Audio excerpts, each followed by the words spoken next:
BNP যতক্ষণ পর্যন্ত ৭০ অনুচ্ছেদ আছে, তখন ৭০ অনুচ্ছেদ মাথায় রেখেই আপনাকে সামনের দিকে এগোতে হবে। এটা একটি। ২ নম্বর হচ্ছে, তাহলে বিএনপি কি ৭০ অনুচ্ছেদ অর্থাৎ যে সংস্কারের কথা বলেছিল সেখান থেকে সরে গেল কিনা। আর ৩ নম্বর হচ্ছে, বিএনপি সংবিধান মানবে কি মানবে না। আমার কাছে আপনার প্রশ্নের জি। প্রেক্ষিতে এই ৩টি প্রসঙ্গ আমার সামনে এসেছে। আমার কাছে মনে হয়েছে যে সংবিধান এখনো পর্যন্ত পার্লামেন্টের সংশোধিত হয় না। তো যেহেতু সংশোধন হয় নাই, আর পার্লামেন্টের সংশোধন ছাড়া সংবিধানের পরিবর্তন আনার আর কোনো পথ নেই। তো যেহেতু সংবিধান সংশোধন হয় না, ৭০ অনুচ্ছেদ আছে। ৭০ অনুচ্ছেদ থাকলে ৭০ অনুচ্ছেদের বাইরে গিয়ে মাননীয় সংসদ সদস্যরা যদি করতেন, অর্থাৎ দলীয় সিদ্ধান্তের বাইরে গিয়ে করতেন, তাহলে তার সদস্যপদ থাকবে না। সেটি বিএনপির পক্ষ থেকে যখন হুইপ এটা স্মরণ করিয়েছে, তখন এটা অনেকের কাছে মনে হতে পারে, তাহলে কি সংবিধান সংশোধন সংস্কারের যে প্রসঙ্গটা এসেছিল সেটা থেকে বিএনপি সরে দাঁড়ালো। আমার কাছে তা মনে হয়। আমার কাছে মনে হয় বিএনপি বারবার বলেছে সনদ, জুলাই সনদ সংস্কার, এটা অক্ষরে অক্ষরে বিএনপি পালন করবে, কিন্তু দ্রুত চলে এসছে সামনে রাষ্ট্রপতি নির্বাচন, বিধায় তাৎক্ষণিক বিবেচনায় তাকে নির্বাচন জনাব করতে হচ্ছে এবং শামসুজ্জামান দুদু, খুব তো সংবিধানে। দ্রুত চলে আসলো না। এটা বিএনপি নিয়ে আসলো। মানে এমন তো না যে এই সময়ই রাষ্ট্রপতি নির্বাচনের মেয়াদ, মানে আগের রাষ্ট্রপতির মেয়াদ শেষ হয়ে গেছে, সময় শেষ, এখনই করতে হবে। মানে সেটা হলেও সেটা scheduled-ই হতো। কিন্তু সেটাও না। বিএনপি ঠিক করলো যে নতুন রাষ্ট্রপতি ঠিক করবে, আগের রাষ্ট্রপতিকে বিদায় জানাবে। আবার মানে তারপরে তার আগে বিএনপি চাইলেই ৭০ অনুচ্ছেদকে সরাতে পারত। 2/3 মেজরিটি আপনাদের আছে। আপনি যেভাবে দেখছেন, আমার কাছে মনে হচ্ছে ভিন্নভাবে দেখারও সুযোগ আছে। এই রাষ্ট্রপতির ৩টি জামানত, হুম। আওয়ামী লীগ কর্তৃক নিয়োগপ্রাপ্ত, আর অন্তর্বর্তীকালীন সরকার 18 মাসে থাকা, আর বিএনপির 6 মাসের তাকে রাখা। এটা তো 1 মাসের মধ্যেই আমরা রাষ্ট্রপতিকে বিদায় করে নির্বাচন করতে পারতাম, কিন্তু আমরা অত দ্রুত যাই নাই। 6 মাসের মাথায় যখন রাষ্ট্রপতি নির্বাচন হয়েছে বা রাষ্ট্রপতি মনোনীত হয়েছে, তখনও যদি প্রশ্ন থাকে, আমরা যদি আরো 2 বছর পরে করতাম, ওই একই প্রশ্ন থাকে। সেই কারণে বিএনপি তার পছন্দ মতো ব্যক্তিকেই রাষ্ট্রপতি করবে, এটাই তো স্বাভাবিক। ঠিক আছে, এবং এখানে কোনো প্রশ্ন নাই। কিন্তু পছন্দমতো ব্যক্তিকে করলো, পছন্দমতো সময়েও করলো। কিন্তু তার আগে চাইলেই বিএনপি পছন্দমতোভাবে তারা যেটা বলছিল ৭০ অনুচ্ছেদ বাতিল করে নিতেই পারত। কিন্তু নিল না। তার মানে কি এই কিনা? আমি প্রশ্নটা এরকম করছিলাম যে সুবিধাবাদী, যে যখন কাজে লাগবে তখন রাখলাম ৭০ অনুচ্ছেদটা, কাজ ফুরালে পরে বাতিল করে দেওয়া হবে। এটা তো ৭০ অনুচ্ছেদ তো 55 বছর ধরে সংবিধান প্রণয়নের পর থেকে আছে। এটা সুবিধাবাদিতার কোনো প্রসঙ্গ না। আর বিএনপি অ্যাবসলিউট মেজরিটি আছে। বিএনপি ৭০ অনুচ্ছেদ বাতিল করবেন এটাও বলে না। বিএনপি জামাত বা অন্যদের পারপাস প্রতিষ্ঠা করার জন্য তো ক্ষমতায় আসে না। বিএনপি তার বিএনপির নীতি, আদর্শ, কর্মসূচি এগুলো প্রতিষ্ঠা করার জন্যই আসছে। সেই কারণে ৭০ অনুচ্ছেদ 2টি সেশন হয়েছে, 3টি বা 4টি বা 5টে গিয়ে ৭০ অনুচ্ছেদ বাতিল হতেই পারে, না হওয়ার তো কোনো কারণ নাই। সেই জন্য আমার কাছে মনে হয়েছে এটা সুবিধাবাদিতার কোনো প্রশ্ন না। বিএনপি তার আহ, লক্ষ্য পূরণ করার জন্যই তার দীর্ঘদিনের সহকর্মীকে রাষ্ট্রপতি হিসাবে নির্বাচিত করেছে। বিএনপি তার লক্ষ্য পূরণে কখনো সংবিধানের আশ্রয় নেবে, আবার কখনো সংবিধান লঙ্ঘনও করা যেতে পারে। এরকম কি একটা অবস্থা? প্রশ্নটা এই কারণে করছি। ধরেন পররাষ্ট্র প্রতিমন্ত্রীর যে সেই নিযুক্ত পররাষ্ট্র প্রতিমন্ত্রী, তাকে জিজ্ঞাসা করা হয়েছিল তার বিদেশী নাগরিকত্ব বা দ্বৈত নাগরিকত্ব, ব্রিটিশ নাগরিকত্ব নিয়ে মূলত জিজ্ঞাসা করা হয়েছিল। সাংবাদিকরা প্রশ্ন করছিলেন। তিনি তখন আসলে তার বাংলাদেশী নাগরিকত্বের প্রমাণ দিলেন। কিন্তু বিদেশী নাগরিকত্ব নিয়ে কথা না বলে বলছেন, "কার এত জ্বালা যে কাজ করতে দেবেন না?" তিনি অবশ্য একটু হাসি তামাশার ছলেই বলছিলেন, কিন্তু তিনি এটি বলেছেন। আ যেখানে সংবিধান বলছে যে আসলে বিদেশী নাগরিকত্ব থাকতে পারবে না এমপি মন্ত্রীদের। আ ফলে সেখানে কি বিএনপির একটু মানে আবারও সেই প্রয়োজন, সংবিধান প্রয়োজন হলে সংবিধানটা মানছি, প্রয়োজন না হলে তার বাইরেও যাওয়া যায়। এমন কোনো তথ্য প্রমাণ আপনিও এইভাবে হাতে উঁচিয়ে একটা কাগজ দেখাতে পারতেন যে উনার এই নাগরিকত্ব গ্রহণের কাগজ? যে সাংবাদিক প্রশ্ন করেছে সেও দেখাতে পারে না। আর যার নিয়ে কথা, তিনি তো বলেছেন তিনি বাংলাদেশী। তো তিনি তো নিজেকে দাবি করছেন, আর যারা তাকে দ্বৈত নাগরিক অথবা আরেকটা ভিন দেশের নাগরিক হিসাবে দাবি করছে, এটা তো মৌখিক। এটার সপক্ষে যদি কোনো তথ্য প্রমাণ থাকতো, তাহলে যাকে নিয়ে বিতর্ক, যাকে নিয়ে বক্তব্য, তিনি বাধ্য হতেন, অথবা একটা মামলা করেও ধরুন তিনি বিদেশে তার মানে বিরুদ্ধে নেওয়া। যুক্তরাজ্যেই তিনি বড় হয়েছেন, পড়াশোনা করেছেন, সেখানে প্রশাসনে কাজ করেছেন। যেখানে যেই কাজগুলো করতে তার নাগরিকত্ব থাকবার দরকার হয়।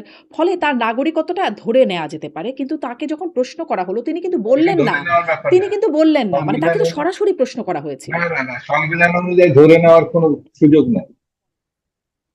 আপনি যদি ব্রিটিশ হন, তাহলে পরে ব্রিটিশরা অর্ধেক লেখা, অর্ধেক কনভেনশনে রীতিনীতি অনুযায়ী চলে। তাদের সংবিধান 100% লিখিত না, কিন্তু বাংলাদেশের সংবিধান 100% লিখিত। এখানে কনভেনশনটা একেবারেই নেই বললে চলে। হুম। সেই জন্য সংবিধানে যা উল্লেখ আছে বাংলাদেশ আইন অনুত, সেটাই করে। করে নেওয়ার যদি ব্যাপার আপনি বলেন, তাহলে আবার নতুন বিতর্ক সৃষ্টি হবে, শুরু হবে। আমার কাছে মনে হয় সাংবিধানিক ব্যাপারটা তো ধরে না নিয়ে পেপারটা। বিতর্কটা শেষ না করে যেমন আপনি বলছেন তিনি বাংলাদেশী। তাতে কিন্তু কারো কোনো সন্দেহ নাই যে তিনি বাংলাদেশী। সন্দেহটা হচ্ছে তিনি কি দ্বৈত নাগরিক কিনা? তিনি যেহেতু সেখানে এমন কাজ করেছেন যে কাজটি করবার জন্য নাগরিকত্বের প্রয়োজন ছিল, ব্রিটিশ নাগরিকত্ব। সেটি কি তিনি ছেড়েছেন কিনা? সেটি তার ছিল বলেই জানা। সেটি ছেড়েছেন কিনা? তিনি কিন্তু স্পষ্ট করেন নাই। তিনি বরং বলেছেন যে কার এত জ্বালা ২০০৮ এর মঈনুদ্দিন ফখরুদ্দিনের জ্বালা উঠেছে কিনা এরকম করে তিনি বলছিলেন। না, এই কথা তিনি বলেছেন, এই কথাটাকে সামনে আনা থেকে উনি মন্ত্রী হয়েছেন একটা দেশে।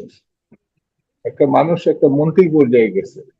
আর যারা যে সাংবাদিক কথা বলছে, এতটা হচ্ছে ধরে নেওয়ার উপরে তিনি কথা বলছেন। তিনি তো একটা পেপার নিয়ে এনে হাজির করতে পারতেন, যেমন আমি যেসব জায়গায় কাজ করেছে সেখান থেকে পেপার আনা সম্ভব ছিল। আপনি হাওয়ার উপরে সংবিধান এবং আইনগত বিষয়টি আলাপ না করাই ভালো। তাহলে ধরেন এতে হাসাহাসি আমরা আমাদের হবে বর্তমান কারণ মাননীয় স্বরাষ্ট্রমন্ত্রীকে অন্তর্বর্তী সরকারের সময় বলতে শুনেছিলাম, বর্তমানে যিনি পররাষ্ট্রমন্ত্রী খলিলুর রহমান তিনি বিদেশী নাগরিক। এবং সুস্পষ্টভাবে বলেছিলেন তিনি বিদেশী নাগরিক। তার কাছে সেনাবাহিনী কেন মানে মানে একদম কোট করতে পারছি না, কিন্তু বিদেশী নাগরিক যে বলেছিলেন এটা আমি কোট আনকোট বলতে পারি। তিনি কি আসলে তখন হাওয়ার উপরেই বলেছিলেন এবং যিনি এখন আপনাদের পররাষ্ট্রমন্ত্রী? আমার মনে হয় স্বরাষ্ট্রমন্ত্রীর কাছে এই কথাটা আপনারা তাকে ডেকে নিয়ে কথা বলতে পারেন, অথবা তার কাছে প্রশ্ন দিতে পারেন এবং লিখিতভাবে জানতে পারেন। আমার এটা জানা নেই। মানে জানার আগ্রহ হয় নাই কখনো? মানে আমরা বহুবার প্রশ্ন করছি। সরকার এই বিষয়টা কখনো ব্যাখ্যা দেয় নাই। সরকারের বিভিন্ন পর্যায়ে এই ব্যাপার স্বরাষ্ট্রমন্ত্রীকে নিয়ে তো প্রশ্ন করার সুযোগ হয়নি? আমার কোনো জানার সুযোগ হয় না। হুম। আচ্ছা। আ আবারও সেই মানে প্রশ্নটা একই অ্যাঙ্গেলে হয়তো হবে যে আ ক্ষমতার বাইরে থাকতে যেভাবে প্রশ্ন করা যায় মানে আপনারাও যেভাবে বললেন ক্ষমতায় গেলে প্রশ্নগুলো ডিফারেন্ট হয়ে যায় কিনা? যেমন ধরেন এই যে বলছিলাম যে স্বরাষ্ট্রমন্ত্রী যখন হাওয়ার উপরে বলেছিলেন বর্তমান পররাষ্ট্রমন্ত্রী আ বিদেশী নাগরিক। এখন যখন বলা হচ্ছে তখন আসলে সেটিকে আমলে নেওয়া হচ্ছে না এবং যথাযথ উত্তরটাও আসছে না। আ আ ধরেন যদি একটু আইন শৃঙ্খলা পরিস্থিতির কথাও বলি আপনাকে। আইন শৃঙ্খলা পরিস্থিতি যেটি এই সরকারের প্রায়োরিটি ছিল। right. অগ্রাধিকারের ৩ টি জায়গার একটা ছিল আইন শৃঙ্খলা পরিস্থিতি। সেটি নিয়ে যখন টিআইবি বলছে যে আইন শৃঙ্খলা পরিস্থিতি উদ্বেগজনক, বিভিন্ন সংখ্যা উল্লেখ করে বলছে যে উদ্বেগজনক, তখন আমাদের মাননীয় স্বরাষ্ট্রমন্ত্রী বলছেন, এটি অবশ্য ১০০ দিন যখন পূর্ণ হয় তখনকার কথা। স্বরাষ্ট্রমন্ত্রী বলছেন যে টিআইবি আসলে পত্রিকা নির্ভর, তাদের নিজস্ব কোনো তদন্ত নাই, ফলে তাদেরটা নির্ভরযোগ্য বলে তিনি আসলে খুব একটা আমলে নিচ্ছেন না। আ মানে কিন্তু এই মাননীয় স্বরাষ্ট্রমন্ত্রী সংসদে বলেছিলেন ডক্টর ইউনূসের সময় সবচেয়ে বেশি দুর্নীতি হয়েছে, টিআইবির প্রতিবেদনকে রেফার করেছিলেন। মানে অন্য সময় হলে আমলে নেওয়া যায়, নিজেদের বেলার ক্ষেত্রে আমলে নেই না। ব্যাপারটা কি এরকম চলছে বিএনপির? ওটা ওই আগের মতোই আসছে, হ্যাঁ, যে কোন প্রেক্ষাপটে কোন অবস্থায় তিনি এই কথাগুলো বলছেন। যখন পিআইবি যে কথাগুলো বলছেন তদন্ত সাপেক্ষে এই কথাগুলো বলছেন তিনি, যদি বলে থাকেন তাহলে এটা গুরুত্বপূর্ণ।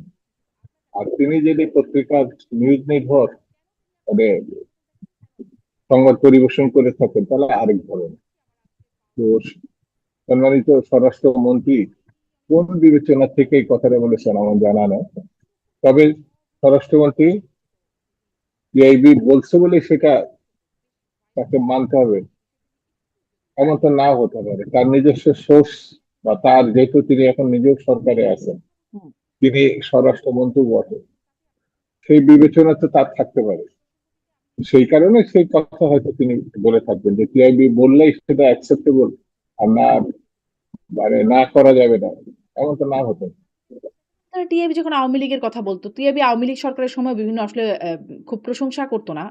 এরকমই প্রতিবেদন তুলে ধরতো নানান আইন শৃঙ্খলা, দুর্নীতি নিয়ে। তখন সেটা বিএনপি আমলে নিত।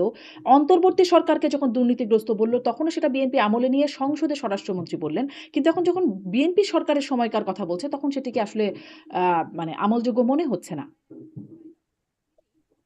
হয়তো কোনো না কোনো কারণে আমলযোগ্য মনে হয়নি স্বরাষ্ট্রমন্ত্রী, সেই জন্য তিনি এটা মানেন না।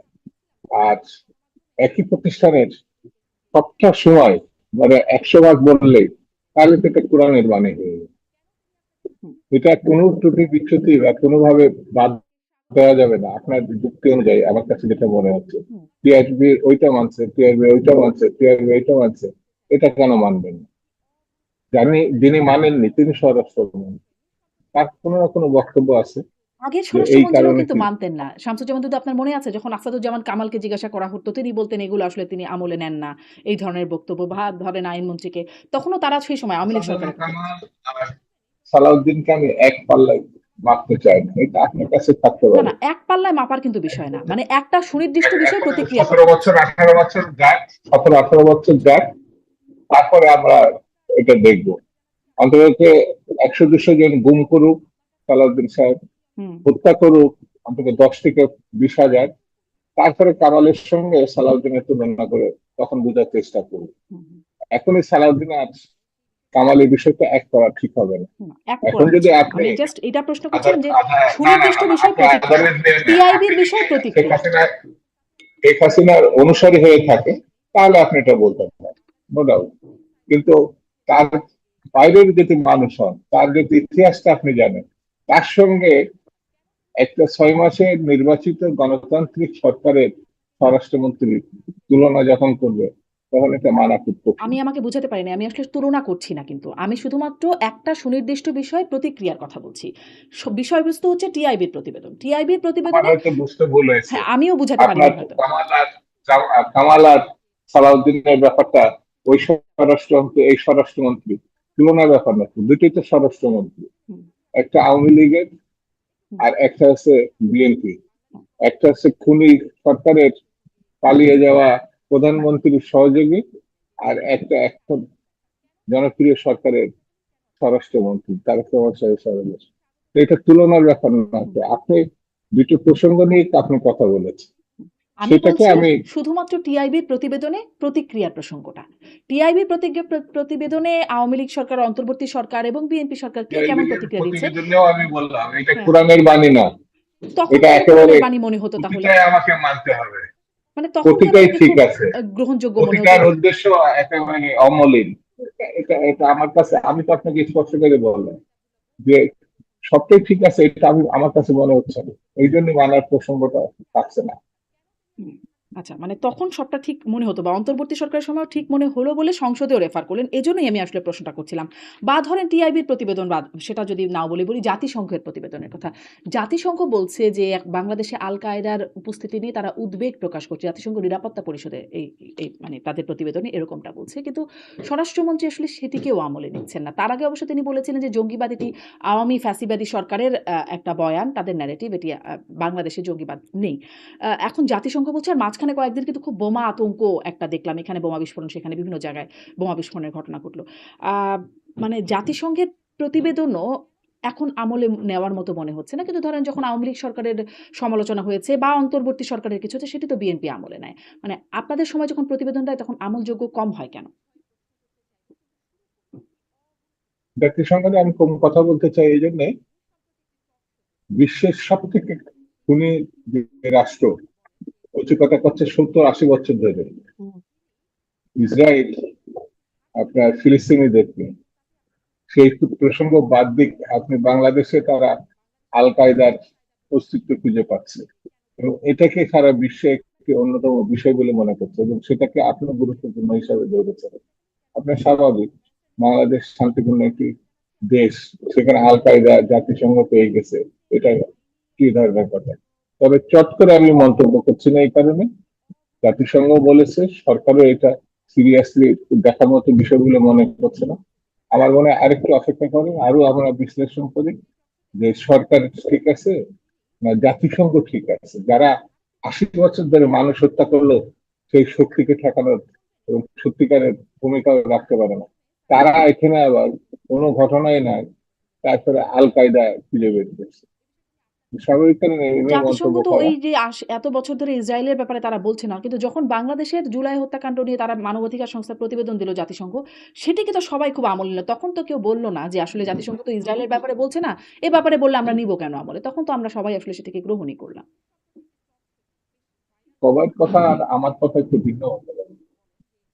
আপনি কি সেই যেটা প্রতিবেদনটাকেও আমলে নেন না? বলেছে তখন সেটা বলছে, সেটার ভিত্তি ছিল এই দেশের শত শত না হাজার হাজার ছেলে মেয়ে বুকের রক্ত দিয়েছে। আর আল কায়দা তো আপনার দূরবীন দিয়ে খুঁজে বের করতে হয়।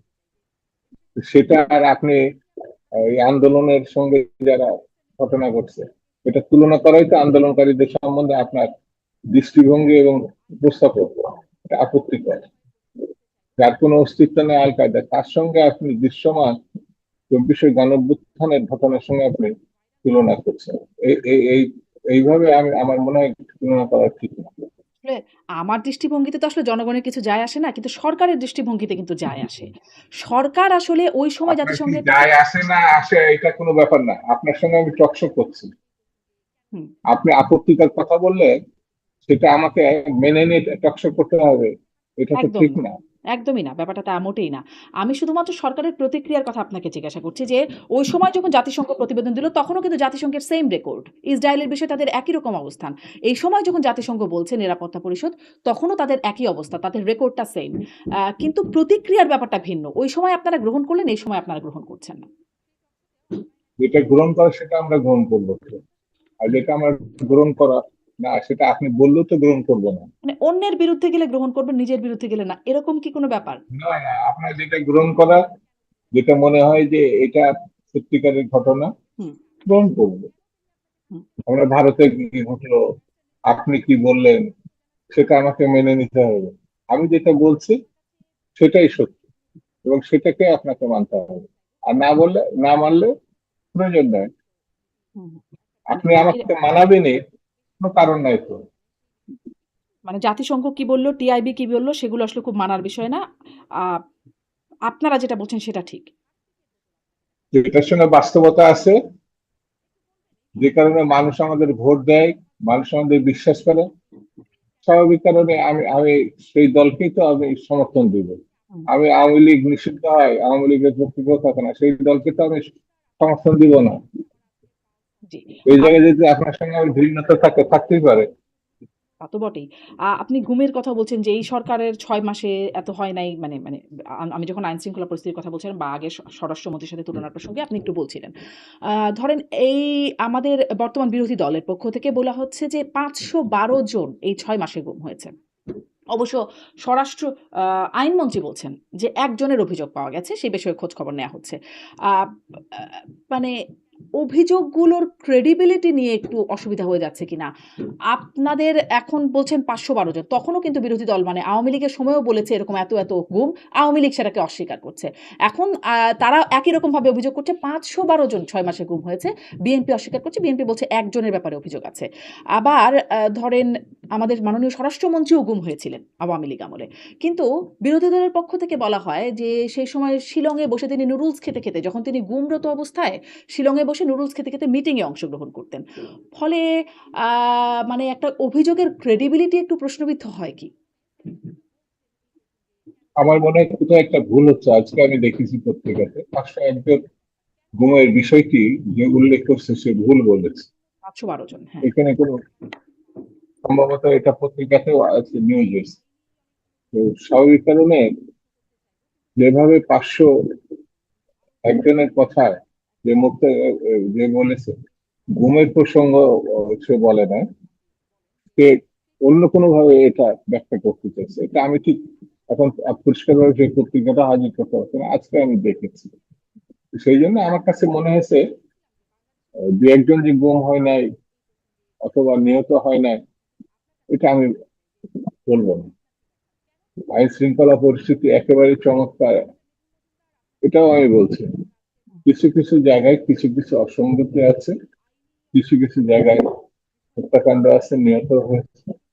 এটা তদন্ত সাপেক্ষে জেনে বুঝে কথা বলাটা আমার কাছে মনে হয় ঠিক হবে, এই কারণে যে আমি যে দলটি ক্ষমতা আছে আমি সেই দলেরই একজন সদস্য বা কর্মী।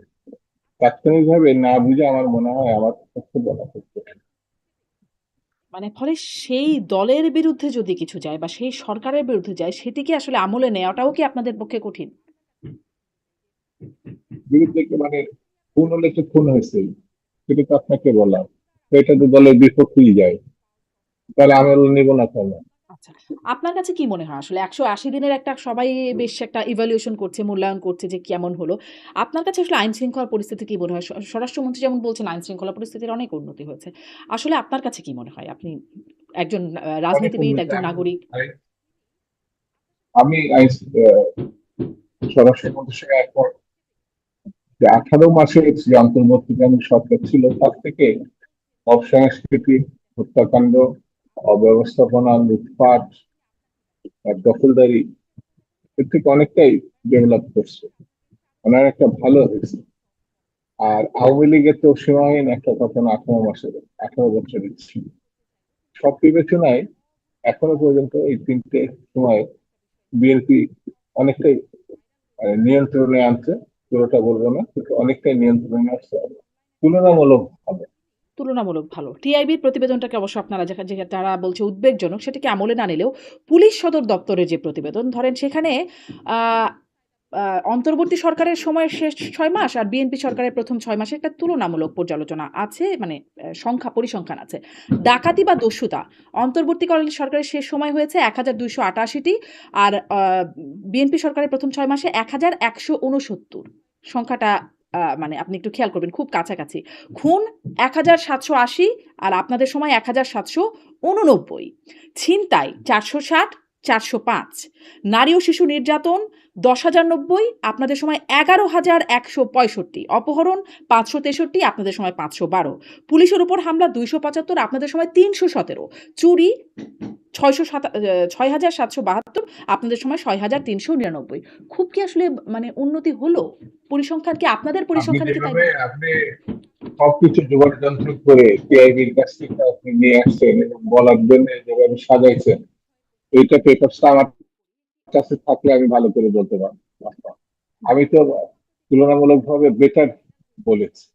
হুম। এখন তাহলে 18 বছরের ঘটনাগুলো মানুষ কিভাবে কষায় দিয়ে চুরাই চুরাই কাটছে এবং ছড়াই ছিটাই দিয়েছে, এইগুলো আমাকে যদি আগে বলতেন যে এই প্রশ্নের মুখোমুখি হবে, তাহলে পেপারস গুলো এনে আপনার থেকে আমি ভালো বলতে ভালোই পারতাম বলতেন, আমার নিশ্চয়ই। ধারণা। নিশ্চয়ই আপনাকে আমি এইজন্য একটু পাঠালামও যে আসলে দেখেন পুলিশ সদর দপ্তরের তথ্য। পুলিশ সদর দপ্তর তো আসলে সরকার মানে আপনাদের সরকার কাজ করছে, এটা টিআইবিও না, বেসরকারি কোনো সংস্থাও না, সরকারি সংখ্যানি যদি বলি, সেখানেই আসলে এই হিসাবটা। এটা কিন্তু আমি যেটা বললাম টিআইবির হিসাব বলি নাই, পত্রিকার হিসাবও বলি নাই, পুলিশ সদর দপ্তরের হিসাবটা বলছিলাম। এটা আমার মনে হয় পুলিশের কাছে বললে ভালো, কারণ আমি তো পুলিশের লোক না। হুম। আমি পুলিশের চাকরিও করি নাই, স্বরাষ্ট্রমন্ত্রীও না। আর পুলিশের একজনকে দেখে আমার মনে হয় তাদের নিয়ে এই বিষয়গুলো আলোচনা করলে তারা আমার থেকে ভালো বলতে পারবে। আপনার কাছে কি কারণ মনে হচ্ছে আমি তুলনামূলক তুলনামূলক উন্নতি হয়েছে? সেটা কি আপনার মনে হচ্ছে? তুলনামূলকভাবে উন্নত হয়েছে, এটাই আমি জানি। এখন যেভাবে আপনি পরিসংখ্যান নিয়ে পুলিশের ভাষ্য হিসেবে উল্লেখ করছেন, সব থেকে ভালো হতো পুলিশের দায়িত্বশীল কোনো পুলিশের কর্মকর্তা অথবা তাদের কোনো ব্যক্তিকে, সবচেয়ে ভালো হতো স্বরাষ্ট্রমন্ত্রী অথবা প্রতিমন্ত্রীকে নিয়ে এসে আপনি কথা বলবেন, তারা ভালো বলতে পারে। নিশ্চয়ই স্বরাষ্ট্রমন্ত্রীকে তো পাওয়া কঠিন। আপনাদের এজন্য কাছেই বারবার জিজ্ঞাসা। অগ্রাধিকারের মধ্যে আইন শৃঙ্খলা নিয়ে কথা বললাম। আর আর ২ টি অগ্রাধিকারের মধ্যে ছিল জ্বালানি সরবরাহ স্বাভাবিক রাখা এবং দ্রব্যমূল্য। এ ৩ টি ছিল বিএনপি সরকারের একদম ১ম যে মন্ত্রিসভার বৈঠক, সেখানে ৩ টি অগ্রাধিকার সেট করা হলো। বাকি অবস্থাগুলোও তো আসলে খুব ভালো না। ধরেন জ্বালানি, গ্যাস, বিদ্যুতের কথা তো খুব আলোচনায় হচ্ছে। বিএনপি অবশ্য বলছে যে এটি আসলে তো তাদের ন্যূনতম দায়ও এখানে নাই। দায় হচ্ছে শেখ হাসিনা সরকারের সময়। আম কিন্তু আমি এই প্রশ্নটা আপনাকে করতে চাই যে, শেখ হাসিনা সরকারের সময় কি হয়েছে সেটা তখনও আপনারা দেশে রাজনীতি করে আপনারা দেখেছেন যে এই বিষয়গুলোতে কি, কি সমস্যা। সেটি নিরসনে এই ৬ মাসে আপনারা কি করলেন? বা কি বিকল্প রেডি হলো আ যাতে মানুষের ভোগান্তি কমানো যায়? দায়িত্বে তো আপনারা। মানে বিএনপি সরকার। বিএনপি সবাই ৬ মাসে ধরে একটা সরকার পরিচালনা আসছে। আমার ধারণা প্রত্যেক সরকারের ভালো মন্দটা ১-১.৫ বছর যাওয়া উচিত। তাহলে পরে ফিল্টার বিশ্লেষণ সে পারলো অথবা পারে না, এই কথাগুলো বা সমালোচনাগুলো তখন করাটা স্নেহ হবে বলে আমার ধারণা।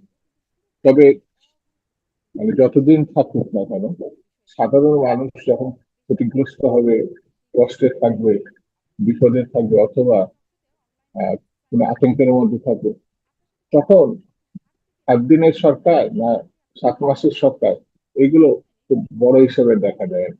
সেই বিবেচনা থেকে মানে আরো ভালো করা উচিত ছিল, এতটুকু বলা যায়। যতটুকু হয়েছে তার থেকে আরো ভালো করা উচিত ছিল। সেই প্রস্তুতিটা সরকারের আগে নেওয়া উচিত ছিল, এই কারণে যে আওয়ামী লীগের পতনের পর এমন কোন শক্তি ছিল না যে বিএনপি ছাড়া তারা সরকার গঠন করবে। মানে কম বেশি এটা জানাই গেছিল যে বিএনপি জিতবে এবং বিএনপি সরকার গঠন একদম। করবে। সেই হোমওয়ার্কটা সম্ভবত বিএনপির একটু কম করা হয়েছে এবং সেই প্রস্তুতিটা একটু কম নেওয়া হয়েছে, এতটুকু বলা যায়। কিন্তু বিএনপি করেই নাই বা কোনো উদ্যোগে নেয় নাই, এটা আমার কাছে ঠিক মনে হয়। মানে আপনি কি বলতে পারবেন কি উদ্যোগ আসলে নিল? আমি খুব খুঁজে উদ্যোগ দেখতে পাচ্ছি না যে গ্যাস বিদ্যুতের সংকট কমাতে মানুষকে কোনো বিকল্প মানে যেহেতু সংকটে মানুষ পড়েই গেছে তাহলে মানুষের হাতে বিকল্প কি? এখানে খুব বেশি উদ্যোগ কিছু দেখতে পাচ্ছি না। বরং শুনতে পাচ্ছি আমাদের মন্ত্রীরা বলছেন যে রাতারাতি সমাধান সম্ভব না। কিন্তু রাতারাতি তো মানুষকে কিছু না একটা সমাধান মানে গ্যাস বিদ্যুতের প্রাচুর্যতা না হলেও একটা বিকল্প তো থাকবে। তার জন্য তো কিছু দেখতে পাচ্ছি না। আসলে আছে কি যেটা আমরা দেখতে পাচ্ছি না? একেবারে আপনার কোনো আহ, জ্বালানি খাতে বিএনপি কিছুই করতে পারছে না এটা বলা ঠিক হবে না আমার বিবেচনা। বাংলাদেশে এমনিতেই এখন প্রাকৃতিক ভাবে গরমের সময় আপনার যদি 10 মিনিটও বিদ্যুৎ না থাকে, যে কোনো মানুষই কষ্ট হবে, শিশু অসুস্থ বা বৃদ্ধ মানুষটা তো আরো বেশি কষ্ট পাবে। সেই বিবেচনা থেকে 10 ঘন্টা, 10 মিনিট, 1 ঘন্টা যতটুকু সময় না থাকে কষ্ট হবে। কিন্তু একটা সরকার আসছে, জ্বালানি খাত খাস করে তাৎক্ষণিকভাবে পরিবর্তন করা যায় না। আর এটা কোনোটাই আমাদের দেশে উৎস থেকে আসে না, হয় অর্থ দিয়ে, আমদানি নির্ভর। জ্বালানি খাত কিন্তু বিশেষত গ্যাসটাকেও আপনার আমদানি নির্ভর করা হয়েছে পূর্বের 18 বছরে। সেই তার থেকে বেরিয়ে আসতে হলে পরে আপনার একটু সময় লাগবে, 1-1.5 বছর সময়। বিশেষজ্ঞ পর্যায়ের মানুষ আমি তাদের সঙ্গে আলাপ করে দেখেছি, কমপক্ষে 1-1.5 বছর তো লাগবে। সেই ক্ষেত্রে আহ, অর্থমন্ত্রী বলে 2 বছরের কথা বলেছে। হুম। কিছু কিছু জিনিস থাকে পূর্ব অভিজ্ঞতা, প্রস্তুতি, দক্ষতা এবং ফান্ড, সব মিলিয়েই আপনি পরিস্থিতি অতিক্রম করবেন, কিন্তু সেটা যদি না থাকে আর কোনো না কোনো ঘাটতি থাকে, তাহলে সেটা তো আপনাকে ফেস করতেই হবে। মানে সেখানে একটা ঘাটতির বিষয় আছে বলে আপনি বলছেন। আম আ ধরেন মানুষের মনে কি এরকম? আপনি অবশ্য এটাও বলছিলেন যে ৭ দিন হোক আর ৭ মাসের সরকার হোক, মানুষ যখন কষ্ট পায় তখন সেটি আসলে তাদের মনে আসে। মানুষের মনে আসলে কি মনে হচ্ছে? ধরেন তারা তো দেখছে যে ঠিক এইরকম কষ্ট আওয়ামী লীগ সরকারের সময় ছিল না বিদ্যুৎ জ্বালানির। ঠিক এইরকম কষ্ট অন্তর্বর্তী সরকারের সময়ও ছিল না, যারা আসলে উত্তরাধিকার হলো। এইরকম কষ্ট শুরু থেকে বিএনপি সরকারেও ছিল না। এখন এসে যেরকম কষ্ট মানুষের হচ্ছে যে মাঝে, মাঝে বিদ্যুৎ আসে। কারখানাগুলো অনেক কিছু বন্ধ হয়ে যাচ্ছে, কর্মীদের ছাঁটাই হচ্ছে, পরিস্থিতিটা এরকম অবস্থা। ফলে আ আসলে পূর্ববর্তী সরকার মানে আওয়ামী লীগ সরকারের আ আ আসলে এটি ভুল নীতি বা দুর্নীতির কারণে সেটি কি মানুষ খুব একটা আমলে নিচ্ছে? আমলে না নেওয়ার কোনো কারণ নাই। পূর্বের সরকারের যদি অব্যবস্থাপনা থাকে, পরবর্তী সরকারের সেটা তার কাঁধে আসলেও যদি সেই ধরনের পরিস্থিতি আসে থাকে, নাহলে এই সরকার 1 ঘন্টা তো ক্ষমতায় থাকতে পারবে না। মানুষের সমর্থন না থাকলে যেমন ক্ষমতায় থাকা যায় না, এটা তো বিরিয়াল লোক সবাই জানে। তো এই কষ্ট তারা কেন হচ্ছে, কিসের জন্য হচ্ছে, দেশের জনগণ বুঝবে না আমার কাছে মনে হয়, বুঝে বলে এখনো পর্যন্ত আছে। তবে এই সময়ের মধ্যে একটা স্বল্প সময় বলে না যেভাবে বলে, এটাকে অতিক্রম করার যেমন ম্যাজিক নাই, আবার পরিকল্পনাও থাকবে না, এটা তো ঠিক না। তাহলে এই যে বিষয়টি জনগণের সামনে যদি বলেন। সরকার হুম, বিস্তারিত তুলে ধরতে সক্ষম হয়, তাহলে হয়তো জনগণও বুঝবে এবং সরকারও কিছু সময় পাবে, এর মধ্য দিয়ে একটা মীমাংসা নিশ্চয় আসবে। জি। এই যে ব্যবস্থা নিতে বা পরিকল্পনা করতে কিছু একটা ঘাটতি আছে বলে আপনি বলছেন। কিন্তু ধরেন মন্ত্রিসভায় তো রদবদল দেখলাম যেখানে আসলে ঘাটতির জায়গা দেখা যাচ্ছে বা যেখানে মানে সন্তুষ্টি অর্জন করা যাচ্ছে না সেইসব জায়গায় তো কোনো পরিবর্তন হলো না। এই পরিবর্তনটাও আপনি আসলে কিভাবে দেখেন? আপনার কাছে সেটাও একটু জানতে চাই। আপনার সরকার, আপনার দলীয় সরকারের মধ্যে যে পরিবর্তনটা হলো। আমার মনে হয় একটু ধৈর্য ধরলে দেশের মানুষ, আহ, বিশেষ করে জ্বালানি খাতে, অন্যান্য খাতে তো অতটা অব্যবস্থাপনা, অতটা কষ্ট, অতটা ব্যর্থতা নাই।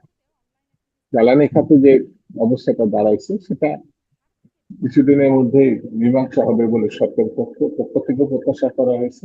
২ বছর। আর এটা গ্রাজুয়ালি একটা একটা স্টেপ বাই স্টেপ এটা কাটিয়ে উঠতে পারবে, এটা আমার কাছে মনে হচ্ছে। জি। শুধুমাত্র জ্বালানি সংকট তো মানে জ্বালানি খাত তো না ধরেন আর আইন শৃঙ্খলা পরিস্থিতির কথাও যেটি বললাম বা দ্রব্যমূল্য সেটিও আসলে একটার সাথে রিলেটেডই বটে। তবে দ্রব্যমূল্যের অবস্থাও খুব ভালো না। বাজার মূল্য। দ্রব্যমূল্য ভালো না এটা বলা যাবে না, যে একটি জিনিস যেটা বাড়ছিল অনেক কমছে। হুম, আইন শৃঙ্খলা বলতে একটু আগে শুরুতে আমরা আলোচনা করলাম, হুম।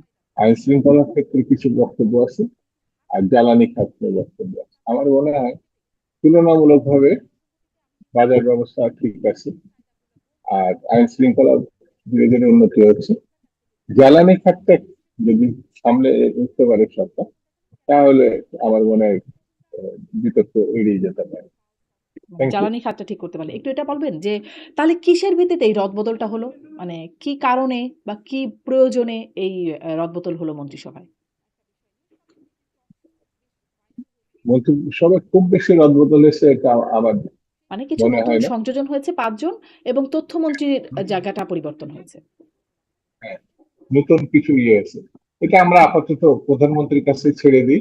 উনি এটা প্রয়োজন বোধ করেছেন, প্রধানমন্ত্রী হিসাবে তিনি এটা রদবদল বা পদায়ন করেছেন, এইভাবে আমরা দেখি। বরঞ্চ সামনে এর প্রতিক্রিয়াটা কতটা ভালো হয় বা কতটা মানুষের উপকারে আসে, তারপরে আমরা কথা বলতে পারি। না কিন্তু কেন এই উদ্যোগটা সেই প্রশ্নটাও তো আমরা করতে পারি যে এই মুহূর্তে এই উদ্যোগটা কেন হলো? ধরেন আরো কিছু বিষয় যেইসব মন্ত্রণালয় নিয়ে এত কথা হচ্ছে স্বরাষ্ট্রমন্ত্রী তিনি একমাত্র সর্বেসর্বা। তার মানে মন্ত্রণালয়ের কোনো প্রতিমন্ত্রীও নাই। অন্যদিকে আ কিছু, কিছু মন্ত্রণালয়ে ৩ জন মানে ৩ টা মন্ত্রণালয়ে ১ টা মন্ত্রী। আবার কোথাও, কোথাও ১ টা মন্ত্রণালয়ে ৩ টা মন্ত্রী। মানে এই একটা প্রয়োজনীয়ভাবে কি কাজটা করা হলো কিনা? মানে শুধুমাত্র প্রধানমন্ত্রীর উপর ছেড়ে দিব? কেন হলো এটা আমরা বুঝতে চাইব না? প্রধানমন্ত্রী একজন, কোন উপপ্রধানমন্ত্রী নাই, বিশাল স্বরাষ্ট্রমন্ত্রীও মন্ত্রিসভা আছে। একজন। হ্যাঁ, তো সেই ক্ষেত্রে বিতর্ক করলে করা যায়, তবে ওখানে প্রয়োজন পড়ে নাই। উনি এটা সামাল দিতে পারছেন বলে তার প্রতি বা উপমন্ত্রী আসছে না, এভাবেও আমরা দেখতে পারি। জি। আ একদম শেষ প্রশ্নটা একটু এভাবে করি যে ভারত সফর, প্রধানমন্ত্রীর ভারত সফর সেটা নিয়েও একটা বিতর্ক হচ্ছে। এখনো পর্যন্ত খোলাসা হচ্ছে না তিনি আসলে যাবেন কিনা। ডেটও নির্ধারিত হচ্ছিল, শোনা যাচ্ছিল। ২ দেশের পক্ষ থেকে আলোচনা হচ্ছিল। পরে দেখা যাচ্ছে যে সেই সময় হচ্ছে না। মানে বাংলাদেশের পক্ষ থেকে বলা হচ্ছে মানে সহায়ক পরিস্থিতি তৈরির কথা যেখানে শেখ হাসিনাকে এবং তারা যারা পলাতক অবস্থায় আছেন তাদেরকে ফিরিয়ে দেয়ার কথা। আ আসলেই কি বাংলাদেশ চায়? মানে বাংলাদেশ সরকার চাইছে যে শেখ হাসিনাকে ফিরিয়ে দেয়া হোক। আসলেই কি এটা চায় বাংলাদেশ সরকার? ৫৫ বছরের পরে কোন দেশ এবং সেই দেশের সরকার অপরাধীদেরকে ফেরতের বিনিময়ে পরিস্থিতি স্বাভাবিক হবে, এটাই বলেছে। অপরাধীর স্বর্গরাজ্যে কোন গণতান্ত্রিক নির্বাচিত সরকার যদি যেতে না চায়, এটা তো তাকে ধন্যবাদ দেওয়া উচিত। বরঞ্চ ভারত অপরাধীদের জায়গা দিয়ে এটা প্রমাণ করেছে যে ভারত গণতন্ত্রের কথা, স্বাধীনতার কথা যেভাবে বলে, তাতে সেখান থেকে বিচ্যুতি ঘটেছে। আর বাংলাদেশের সবসময় নমনম দাসত্ব মনোবৃত্তি যেটা ছিল, তার থেকে বর্তমান সরকার বেরিয়ে আসতে পেরেছে। এই জন্য তাকে ধন্যবাদ দেওয়া যায়, এটা আমার কাছে মনে হয়েছে। সমমর্যাদার ভিত্তি থেকে পারস্পরিক সম্মানের যেখানে জায়গা থাকে, সেখানে দ্বিপাক্ষিক সবকিছুতেই বন্ধুত্ব তৈরি হতে পারে। কিন্তু পারস্পরিক মর্যাদার বাইরে গিয়ে এতদিন আমরা চলেছি, এখন সেটা চলতে চাচ্ছে না। সেই জন্য আমার কাছে মনে হয়েছে অপরপক্ষ চাইলেই হবে এমন তো নাও হতে পারে। দেখতে হবে বাংলাদেশ তার জন্য তৈরি আছে কি। তো ধরেন এখন আমাদের যে তো আরো পরিস্থিতি, অনেকগুলো স্বার্থের ব্যাপার আছে না? ধরেন গঙ্গা চুক্তির মেয়াদ শেষ হচ্ছে এই ডিসেম্বরে। আ আরো হ্যাঁ এগুলো অভিন্ন নদী আসবে। এখন এত চিন্তা করার তো কোনো কারণ নেই। অভিন্ন নদী আছে, তিস্তা আছে, গঙ্গা আছে, সেগুলো আসবে। সেই জন্য একেবারে একটা খনির সঙ্গে গিয়ে আমাদের বসতে হবে, এটা ভাবার তো কারণ না। ওটাও হবে। বাংলাদেশের আবার এখন কারণ, জিয়া রহমান সাহেবের সময় প্রথম আপনার পদ্মার চুক্তি, পানি চুক্তি কিন্তু সেই জিয়া রহমানের সময় হয়েছিল, নট শেখ মুজিব বা আহ, পরবর্তী কোন সরকারের সময়। সেই জিয়া রহমানের সময় প্রথম ৪৫,০০০ কিউসেক পানির মানে উল্লেখপূর্বক এই চুক্তিটা হয়েছে। তো তারই প্রতিষ্ঠিত দল এখন ক্ষমতায়, নিশ্চয়ই চুক্তি হবে এবং না হওয়ার তো কোনো কারণ নেই। এত ধৈর্য হারালে চলবে? কিন্তু ধরেন যেটি বলা হচ্ছে যে শেখ হাসিনাকে সহ পলাতক যারা আছে তাদেরকে ফেরত দেওয়ার বিষয়টা বলা হচ্ছে।